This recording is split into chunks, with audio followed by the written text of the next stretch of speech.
Greetings, everyone. This is Leon, and your ace and only reporter for Pride in Providence. And today I have a special guest, a returning guest, Shelly Peterson from Ward 14. Thank you for having me. No problem. The last time you were here, you were. I remember it was part of my freshman class of council people, and that's been what 2-3 years. This is our 4 4th year. years. Wow. I was super nervous that day. I was like sweating. Because either way, because I'm still very nervous, but you're seasoned now. I mean, as a council person and in being on this show, I mean, you and I. As a matter of fact, I was speaking to you about. I had one of your colleagues, Miss Althea Graves, on the other she's week. my buddy. Yes, I love her dearly. Yes. You guys, lockstep in your community. We are. And that's a really good thing to hear. So, I'm glad that you came back and reached out. And coming back on. So tell me what tell me some of the things that you've been doing in the last 4 years. Now, okay. Like I said, now that you're a seasoned, you've been there, you've done that, you've been in the trenches, and you can tell people it's like, okay, here's what's going on, and I want to ask you, at some particular point, give me both sides of your opinion on the rent control thing, because I know that's a hot topic. Oh, yeah. So let's start with what I did in the last 4 years, right? So thank you first again for having me here. Not a problem. Love to have you. You spoke about Miss Althea. I think part of what we did as a whole of this council is we all got to know each other in our perspectives and our kind of how each of us tick. Right. There's certain things that some of us champion a lot more than others. Right. And you need to kind of figure that out, right? You need to kind of start, for lack of a better phrase, like dating each other to really figure out if you can, if it kind of goes together, if it meshes well. Right. Speed dating on the city council. With 15 people, with 14 other people. Right. So I think a lot of that happened, and I have to say that this council, if I have a little bit of background knowledge on all of these other councils, but this council absolutely took the bull by its horns and really pushed on some really heavy, really hot topics that were meant to support the community as a whole as much as we possibly could. And so I'm really thankful for that. Rachel has done a phenomenal job of making sure that community was heard, and there's a lot of chance to engage on the topics of affordability, of our housing issues, our pilot agreement. Those were all things that kind of came from this particular term, and they were a lot of them were very divisive. If I can, her predecessor, Mr. Igliozzi, I said to him, is it like herding cats? Everybody's got their own opinion, everybody's going everywhere, but it's like, how do you get everybody, to sit down and like, okay, is it sort of like that? I mean, but more cohesiveness? I think, well, I don't know how it was before. I just know that the experience that I've had now is like, my opinion was very much heard. Every time there was a topic that was like, how do we make this better, or how do we get your support on it, or something. I'm a person that I really believe strongly in us hearing both sides to everything before making an objective opinion about something. And there are certain things. I know you talked about rent stabilization. I'll go into that after, but. I think my neighbors saw that I was a really fair person, which is why they allowed me to be in that seat for these first 4 years. Okay. And so I take that very seriously, and I take a lot of pride in making sure that I've listened to everything before. And sometimes the opinions or the way that I have voted doesn't necessarily reflect my personal opinion on something, but it's actually what my neighbors, the ones that have reached out to say, I really need you to do this. I really need you to think of it this way. It's been based on that. And that I hold really, really, really dear, because I think it's probably, I don't know that a lot of people do it this way, but it's important to me to make sure that the message of my neighbors is conveyed through me. You know, that being said, and it's a difficult thing, how do you make a personal issue a general issue that everybody can relate to? Because you'll have it, you know, like you say, your neighbors, you know, down the street, you know, Shelly, my trash hasn't been picked up in so many days, you know, it's smelling, and it's like, okay, I understand your trash, but you have to understand your house, people next door, down the block, I've got the same problem, so I'm going to make some calls and we'll get this all handled. Absolutely. So, you know, you make that constituent important, yet you make it a part of the community issue. Look, the perfect example of the things that I've worked on in my ward, student housing and the college, the expansion of the college it didn't necessarily, where I live in the ward isn't exactly subject to the continued issues that happen around there. But when I walked last term, it was the #1 topic of conversation with the neighbors that opened their doors and spoke to us, right?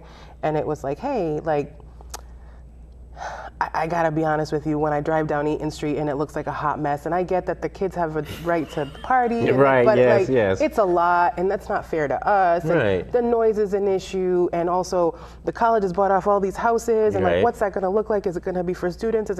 I knew that topic was not something that directly affected me, but it absolutely was something that directly affected my neighbors.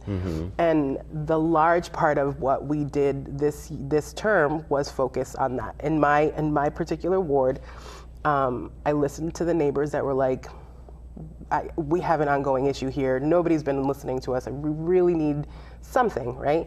I listened to that and I took it on. And I wasn't necessarily expecting to do all the things that we did. It kind of manifested itself into a different form, but it had a lot to do with, we tried all the different ways of finding solution for neighbors, whether it was, you know, a lot of it was started out as quality of life, and then it quickly turned into, actually 2 streets have been completely, minus a couple of houses here and there, completely gentrified for student housing.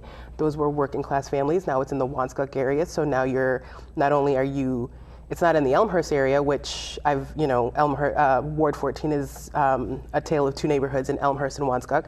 But Wanskuck, which is generally a more lower middle class working neighborhood, is seeing this kind of gentrification. And what does that look like for us? Like, is anybody listening over here? Our quality of life issues are really substantial. We have nowhere to park. We can't get out of our driveways. Our trash isn't being picked up. The noise is extremely loud, and we've got to go to work. And a lot of these things were coming up where it never had happened before, right? And all of this happened this term. So when we asked for support from the school, you know, limited. Now, have they tried to, within their purview, do certain things? Yes. Would I go out and say that it's enough? No.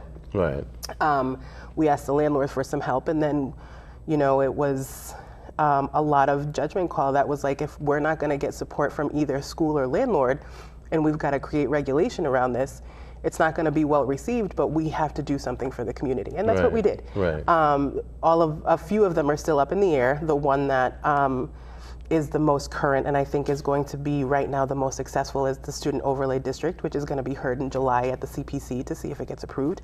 But essentially what it is creating boundary maps, these invisible boundary maps that kind of say, hey, within these boundaries you can rent to as many students as you like, you can do all of that stuff, but once you hit outside of it, we're going to really limit how many students get to live together, because we have to maintain a balance for our neighbors as well. Quality of life in the neighborhood.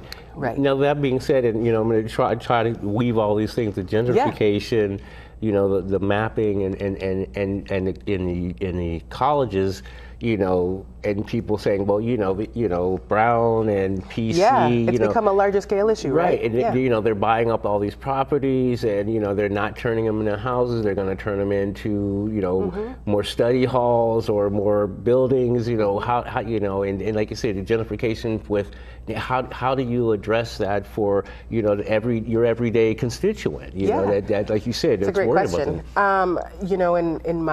In my ward, and I only speak to my ward, what we did was we established a student housing task force, and what we were trying to do is really find and research a lot of solutions that had been done in other parts of the country, because we're not the only college town area. Right. So we did a lot of research. Our council policy team has done a really phenomenal job over the last 3 years of researching what worked, what didn't, what possibilities would be more successful here, because we're a mid-sized city, but we have large city capacity things that we are kind of dealing with. So how do we kind of make certain things fit? And what we did was we came up with 4 different solutions, things that had worked in different parts of the country to try and see.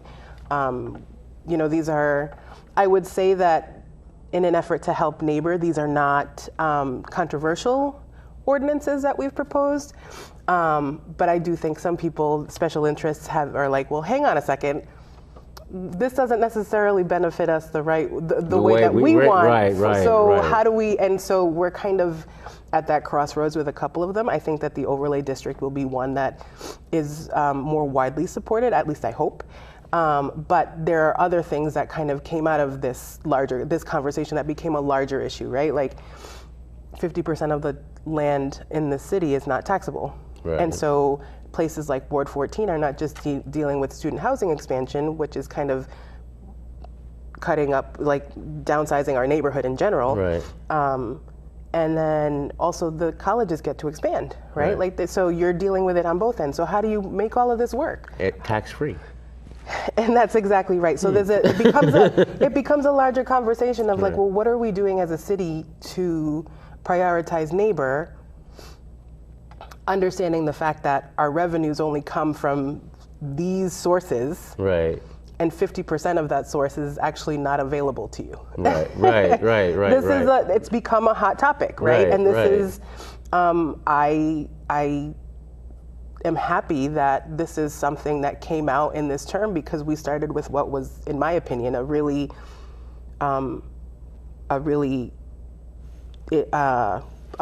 situation that was happening in Ward 14 that on a larger scale is expanding to the city. And so we have made the conscious decision of highlighting this started here as just quality of life issues, but it's actually a larger issue that all of us as a city have to take on. And our neighbors are starting to pay attention to that. And that's what we want to do, right? We want to have these larger conversations. Pilot was introduced in this term. The pilot, the payment in lieu of taxes for all the colleges and universities. Okay. And I was one of the people that didn't support it. And I didn't support it because it didn't work for our neighborhood. It just, there was a lot of things that were in there that I didn't agree with, but more so the opportunity for a neighborhood to be able to have input as to expansion on both sides wasn't included. Enrollment sizes for these colleges, which continues to increase, was another thing that we should have discussed in this particular pilot agreement. And as they continue to increase, their payment to us is still the same. Right. I don't have exact numbers for what Providence College does, but I remember that the graduating class when I first started was around 800, and now that graduating class is right around 1,000. Their freshman classes are between the 1,100 and 1,200 numbers. So these are issues that fall into the neighborhood. What do we do? The people are increasing, but the funding isn't. They're still giving the same funding that, if they're giving any funding at all. And so they did community contributions through it, and they do, Providence College, in fairness to them, they do quite a bit in terms of doing a lot for certifications for teachers and things like that to be able to help. But for me, the issue right in my neighborhood is I would love to just deal with the quality of life issues that we have based on the students that live off campus, right? Thank you for all of those things, but also we can do this. Right. So that's what we focus in on. And that being said, and rolling into the gentrification, and like you said, the main hot topic is the rent control. Yeah. How are we dealing with that? Rent. Both on both sides. The proponents. Not homeowners, but property owners and renters themselves. There's both sides of that. How are you looking as a councilwoman? I was talking to Ms. Althea, who is, a property owner, how, both, there's got to be a providence in that, absolutely, in absolutely. that purpose, and how are we looking at it from both sides? So thank you for that question. When the conversation of RSO, rent stabilization, first came through, I was one of those people that was absolutely undecided. I was like, I'm not sure if this actually works. I have to look at my neighborhood. My neighborhood is heavy renter now, more renter than homeowner, simply because of student housing. Like, we have more tenants and renters than ever before. And that is a real fact that we have to contend with. But also, what does that look like, right? Like, we have small landlords there, and I look at property owning as an opportunity for building generational equity, right. And that's a very real opportunity for Latinos and the Black and Brown community in general, and a real tangible asset. Yeah, and that's what we give to our children, right? Like, this is our way of being able to also have our American dream. Right. And I don't take that notion away from anybody, and I think it's really important to make sure that people know that this was very much of the thought in my decision making in all of this. And but at the same time, I think what happened was we started talking about two very different things, and I think that landlords were concerned with a lot of very valid things, except that they still had the opportunity to continue being landlords. And renters right now have no opportunity. This is like a survival situation. And that's a very real part of this conversation that wasn't necessarily listened to. Right. And I didn't talk to students very often in regards to this particular topic, but I certainly talked to a lot of families. The neighbors that came out to say, support this or don't support this, some of them were families that were living in cars that were like, hey, we got priced out of our apartment. I'm not leaving the area because my son goes to XYZ school. Right. And so we're just making it until the school year is over because we're almost done. But we're living in our car. And that is a very real situation that is happening in Ward 14 in an area that never before would have seen that. And that stuck with me. And so after having those conversations, I started doing my research. And the truth is that there's over 180 jurisdictions throughout the country that do some sort of rent regulation really successfully.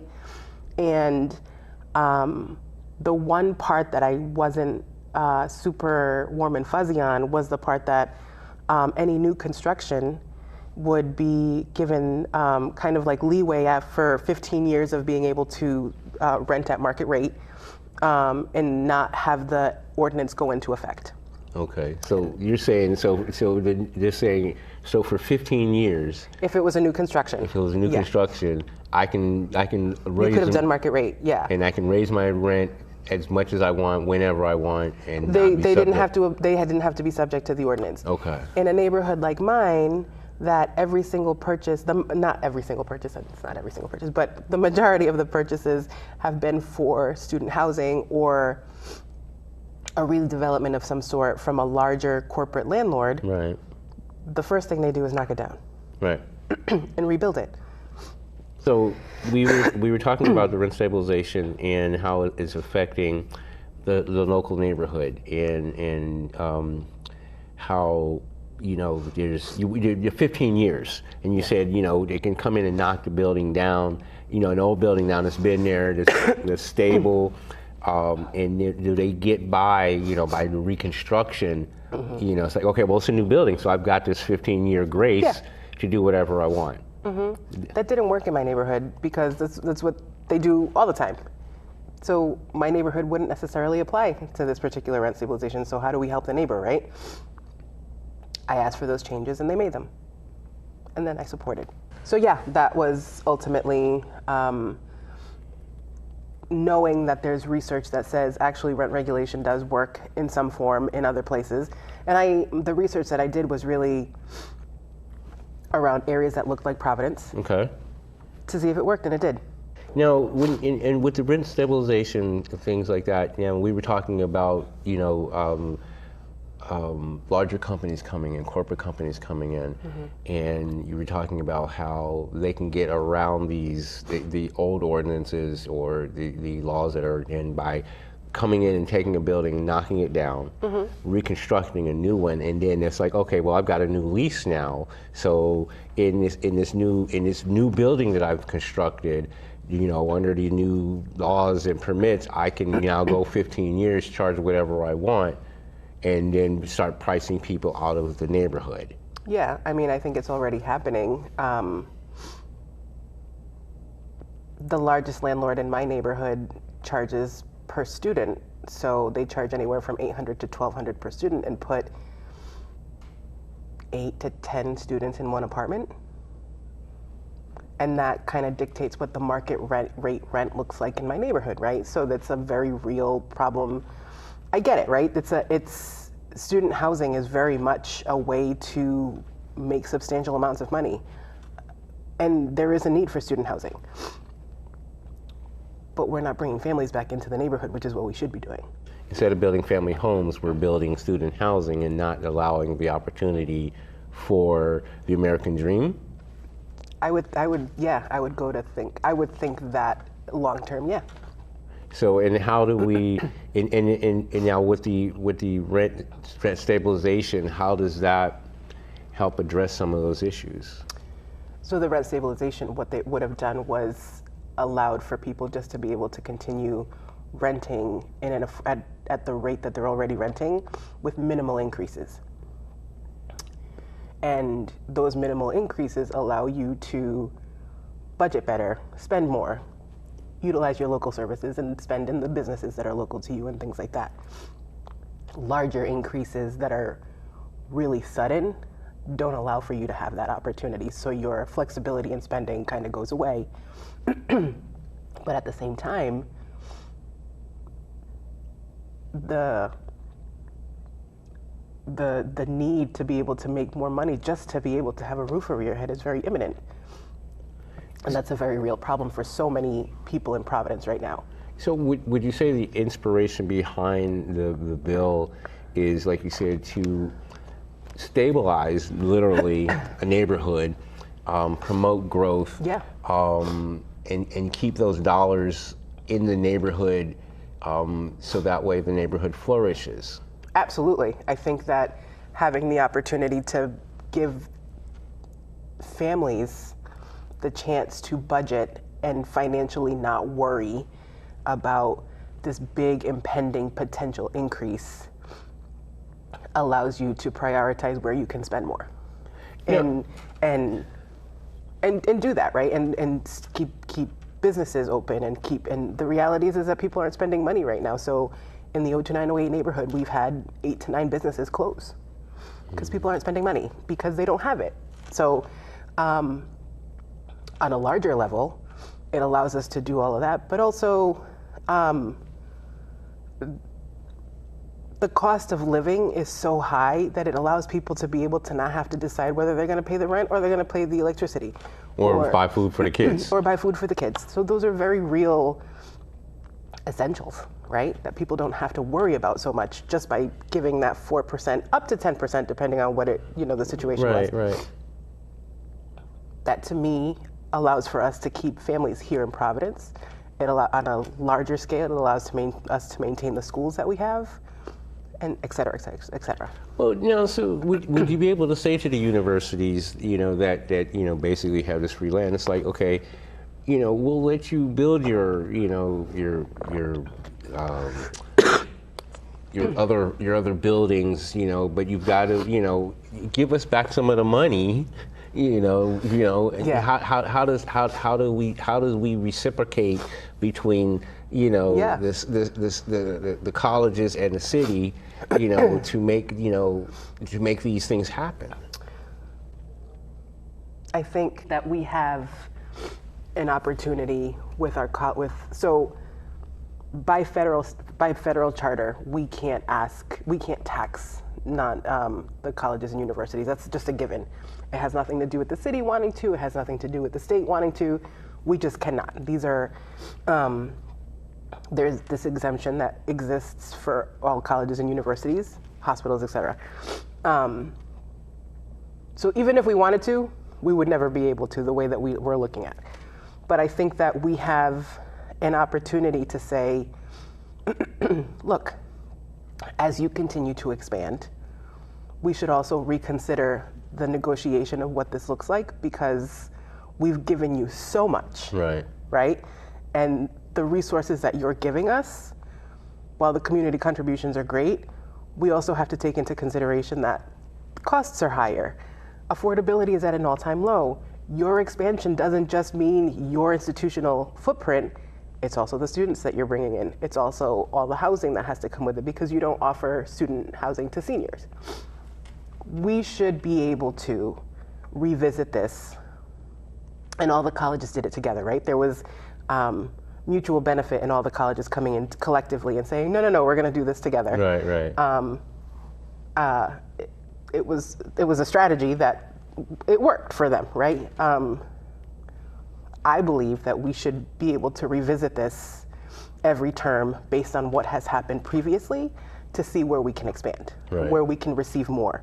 And I don't think that it should be 10, 20-year pilot agreements. I think it should be revisited every 4 years, because chances are their institutional footprint has expanded, or their enrollment has expanded, or something, affordability has become an all-time issue, or things like that have created a need. And I think that should be the way that we do things. So in the last few minutes that we have, yes, we were discussing back and forth, tell, like you said, tell our audience, Ward 14, what your plans are, what your next, not fight necessarily fight is, but your next couple of goals. Some of the things that, not disappointments, but some of your challenges, and where you'd like to see some of those things that, you're working on move ahead. That's a great question. So I've had a lot of time to be able to think about this, and I see the city as having an economic mobility need and an economic development need. And so my next term is going to be completely focused on how do we put Providence residents to work, how do we bring jobs in, and what do we need to do to get that done. Okay. And that's what it is. Well, in closing, the PVD Fest and the soccer thing, how has that been? It has been phenomenal. We've had over 50,000 visitors. I'm really excited. The Arts, Culture, and Tourism Department in our city has been phenomenal in bringing all of this forward. All of the different countries that have come in, it was done. We needed this, I think, as a city, but even as a state as a whole, we needed something like this. We needed to find joy, and this was a beautiful it's something way. Everybody could get into, I'm celebrate. So thankful. Our businesses are doing great. It has been such a wonderful success for the city of Providence. I do hope that it has allowed us to put Providence on the map in terms of a destination place for people that didn't think of it before. Well, what was it? The Tartan Army just came in and took they just came in and took over Providence. So I'm excited. Okay. Well, it was a pleasure having you here, and you're always welcome to come back again. Thank you. It doesn't have to be so far and through between. So we'll work on an idea. I'll come in. Sounds good. Thank you so Shelly, much. Thank you for coming in. Thank you so much. It's been so great to see you. It's awesome. The coughing fits alone. No, we'll take care of that. We'll take care. We'll do that in the editing. We'll fix that in the mix, as they say. Thank you. All right, everybody, we're out. Peace. Thank you.